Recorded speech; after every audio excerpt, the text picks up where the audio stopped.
माखन चोरी लीला। भगवान अब माखन चुराने लगे। क्यों जी, घर में कोई कमी थी क्या? बोले ग्वाल बाल कहते लाला तेरे घर तो माखन ही माखन है। ठाकुर जी कहते खूब माखन है, पर भैया जो आनंद चोरी के माल में है वो घर के में कहाँ है। ग्वाला बोले अगर चोरी के माल में आनंद है तो चोरी के माल में मार भी पड़ेगी। ठाकुर जी बोले कोई नहीं, अगर माल आधो आधो बांटेंगे तो मार भी आधी आधी बांटेंगे, पिट लेंगे का हो, पर पिटेंगे तो जब जब पकड़े जाएंगे। पकड़वे वारो हमें कोई ब्रज में पैदा होयो नहीं आज तक। कौन पकड़े, वो हिम्मत है गाय की पकड़वे की। जितनी गोपिन ने कोशिश करी लाल को पकड़ने की, सब हारी। एक दिन सारी ब्रज की गोपियाँ यमुना पे इकट्ठी होकर बातें कर रही थी। हमारे घर कन्हैया आए, ऐसा किया, हमारे साथ वैसा किया, सब चर्चा कर रही थी। उनमें एक बड़ी वरिष्ठ गोपी थी प्रभावती। उसको थोड़ी मनी मन जलन हो रही है, सबके घर आए मेरे घर नहीं आए, क्या कमी है मेरे में। पर अब कैसे कह दे ये बात, तो थोड़ा सा गर्व में आके कहती है, अरे तुम सारी गोपियां बड़ी भोली हो इसलिए तो आ जाता तुम्हारे घर चोरी करने, देखो मेरे घर आज तक नहीं आया, मुझसे डरता है। अब ये बात चली रही थी कि ये सारी वार्तालाप ठाकुर जी की जो मंडली है, प्रभावती का देवर, वो ठाकुर जी की मंडली का सीआईडी था। वही बताता था आज कहाँ कौन सी गोपी कहाँ गई है, कब चोरी करने जाना है, रास्ता साफ है आ जाओ, सारे जिम्मेदारी उस पे होती। उसने भाभी की बात सुन ली, वो भागा भागा गया, कन्हैया ओ कन्हैया सुन रहे लाला, तू मेरी भाभी ते डरे का? ठाकुर जी बोले मैं अपने बाप ते नहीं डरूं, तेरी भाभी का चीज़ है। कौन ने कही मैं डरूं? बोले लाला वो ही कह रही, यमुना जी पे ठाड़ी ठाड़ी कह रही कन्हैया मोते डरे। चल तो आज वही प्रभावती को देखते हैं कैसे डरे, हम बताएंगे, चलो वही के घर धावो बोलेंगे। यमुना जी पे है ना? बोले हाँ यमुना जी पे, चलो। तो सारे ग्वाल वाला आ गए, प्रभावती के घर घुसे। अब घुस के तो जो थोड़ो बहुत इच्छा इतनी थी नहीं, थोड़ो बहुत माखन खायो। ग्वाला बोले लाला ये तो सबरो बच गयो। अब यह प्रभावती को कैसे पतो चलेगी कि आगे घर में कुछ कांड होयो है, माखन तो यूं ही क्यों ही धरो है। ठाकुर जी बोले चलो एक काम करके चले। कहा काम करके चले? बोले लगे प्रभावती चाची घर में अकेली है, बेचारी पे काम निपटे नहीं है, देखो कबते आके घर में चौका नहीं लगे है, चौका लगा के चलेंगे। कैसो चौका लगाएंगे? सब ब्रज गोप समझ गए। सब ने पकड़ी दही की और माखन की मटकी और लेकर के सारा माखन फर्श पर फैलाया। ठाकुर जी ने आगे से लेके पीछे तक माखन का लेप किया और दरवाज़ा बंद करके प्रणाम किया। और ठाकुर जी कहते हे देहरी मैया, आज इस घर में जो सबसे पहले घुसे आप वाकी रक्षा करियो। और कह के वाके घर के पीछे जाके छुप गए। अब प्रभावती आ रही है मटकती मटकती, माथे पे मटका धर के, और बड़ी इठला थी बल खाती। एक ग्वाला आयो, चाची प्रणाम। प्रणाम बेटा, जीते रहो जीते रहो। थोड़ी देर बाद दूसरा, चाची ठीक हो? बीमारी स्वास्थ्य ठीक है? हाँ लाला सब बढ़िया सब ठीक है। तीसरो आयो, चाची कोई परेशानी तो ना है घर में? चाची बोली आज इन्हें बड़ी हालचाल लेने की पड़ी, ये तो काई ते मोड़े ते बात नहीं करे, आज मेरो हालचाल बड़ो पूछो जा रहे हो। अरे होगी कोई बात, कहीं लंबो हाथ मार लियो होगो, छोरी को तो बड़े खुश हैं आज।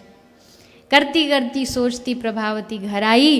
घर आके दरवाजा खोलो, आव देखी ना ताव भीतर पाम धरो, और जैसे पाँव भीतर धरो ऐसी फिसली कि सीधी जाके रुकी दीवार में।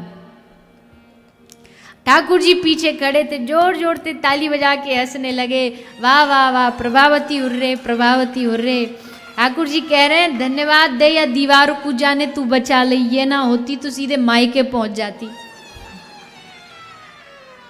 अब तो प्रभावती क्या करे, मन तो करे अभी उठ के पकड़ लूं, पर उठे कैसे? पूरे शरीर की नस नस दुख रही है। सोची थोड़ी देर बाद कुछ करूँगी। ठाकुर जी तो निकल गए वहाँ से।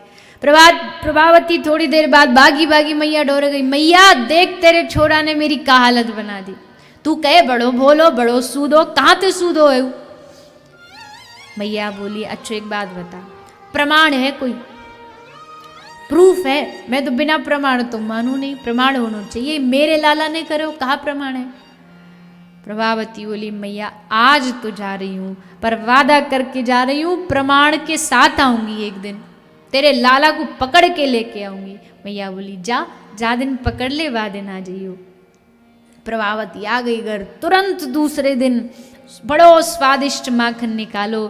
देखी आसपास देवर है, हाँ है, तो उसको सुना सुना के कह रही आहा आज तो बड़ो स्वादिष्ट माखन निकलो है, ऐसो बढ़िया मीठो मीठो माखन मथुरा में जाके बेचूंगी तो इतने बढ़िया दाम मिलेंगे।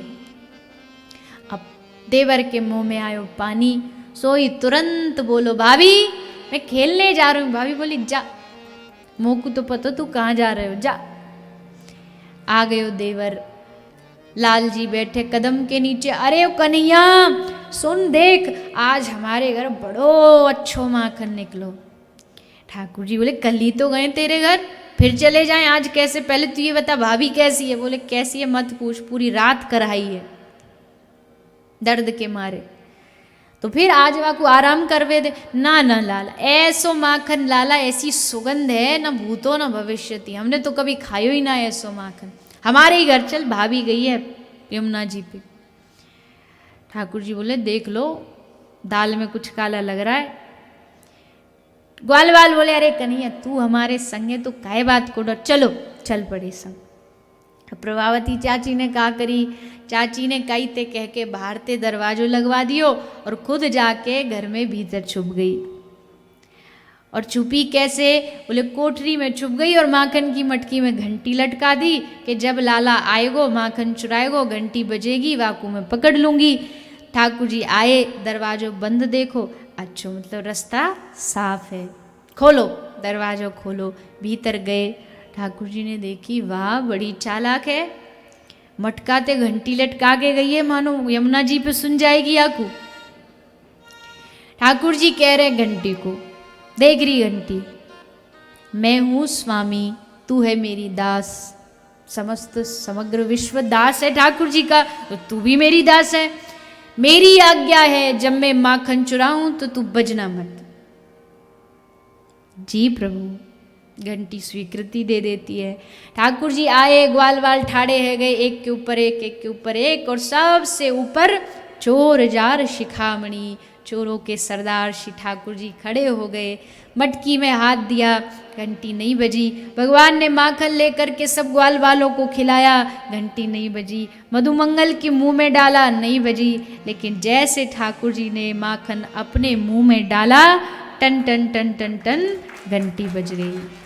जैसे बजी प्रभाती भाग के आई, सब ग्वाल बाल घबराए, सब इधर उधर भागे और सरदार जी नीचे आके धड़ाम।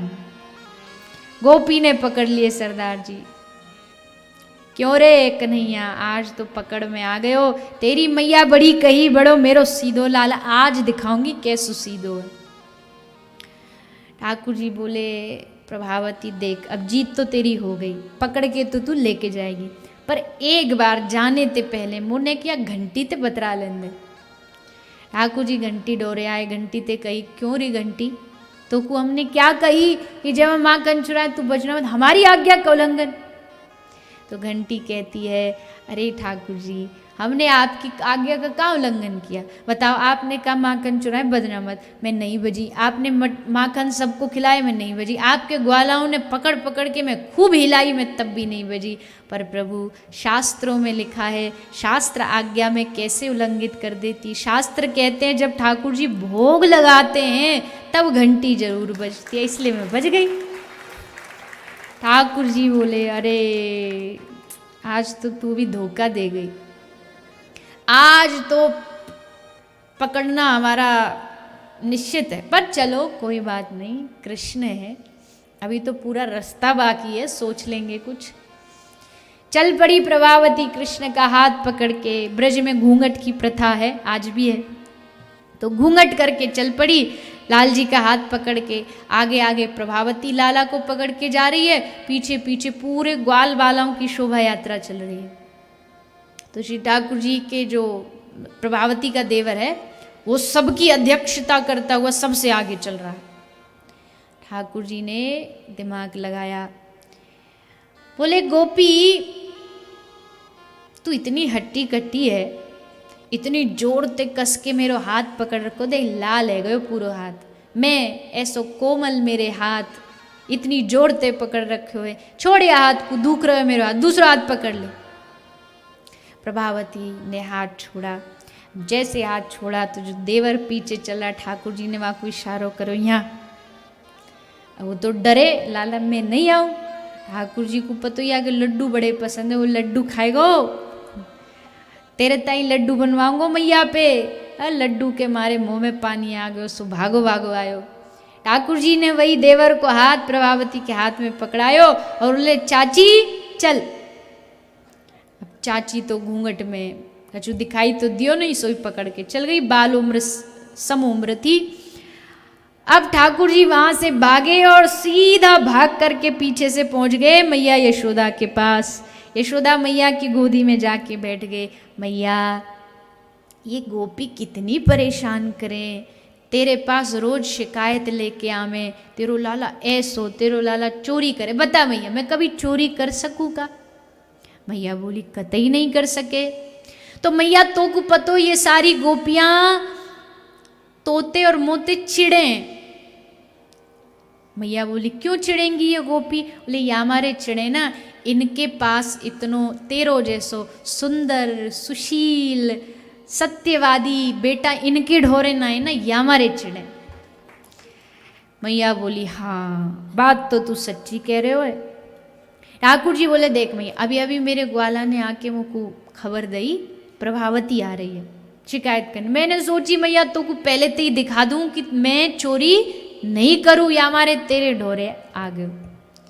मैया बोली आन दे प्रभावती को, आज मैं देखूंगी।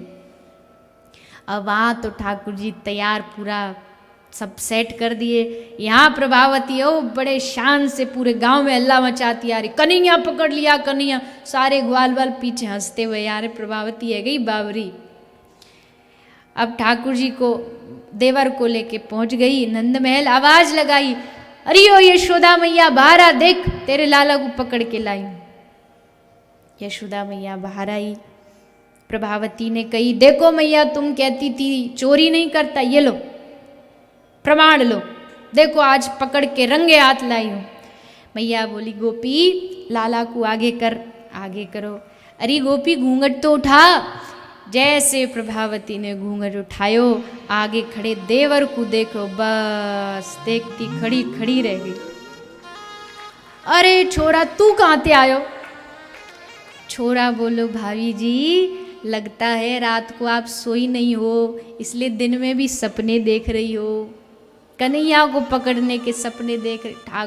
गोपी बोली चल झूठे, मुझको अच्छे से याद है मैं कन्हैया को पकड़ के लाई, कहाँ है कन्हैया? अब कन्हैया देखे तो यशोदा मैया के पीछे झांक झांक के देख रहे हैं, अंगूठा दिखा रहे हैं, पकड़ ले। आज पकड़वे की कोशिश करिए तो आज तो देवर को ही पकड़ायो है, फिर कोशिश करेगी तो तेरे खसम को हाथ पकड़ा दूंगा। फिर मत कहियो पहले सावधान ना करो, फिर वह पूरे गली में घुमाती डोलियो कि कन्हैया पकड़ लियो कन्हैया पकड़ लियो। अब तो सारे ब्रज में सब हंसने लगे, गोप ग्वाला हंसने लगे। बेचारी प्रभावती मुंह लटकाए घर वापस आ गई। सब गोपिन ने कही कि कोई आगू पकड़वे की कोशिश मत करियो, नहीं तो हाल प्रभावती जैसे होगो। सब गोपिन ने सोच ली भैया ये पकड़ने में वश की बात नहीं है हमारी। पर इस सब लीला का उद्देश्य क्या था ठाकुर जी का? बोले प्रभावती भले हार गई हो, ठाकुर जी से भले हार गई हो, लेकिन उसका मन चित्त इस लीला के बाद ऐसा लग गया ठाकुर जी में कि अब तो सोते जगते काम करते उसको कृष्ण के अलावा कोई दिखाई नहीं देता, कोई सुध बुध नहीं रही। जब देखो जहाँ चारों ओर बस कृष्ण ही कृष्ण नजर आता। ब्रज गोपियाँ ये बस बाहर से शिकायत करती हैं, मन से तो ये 24 घंटे कृष्ण से प्रेम करती हैं।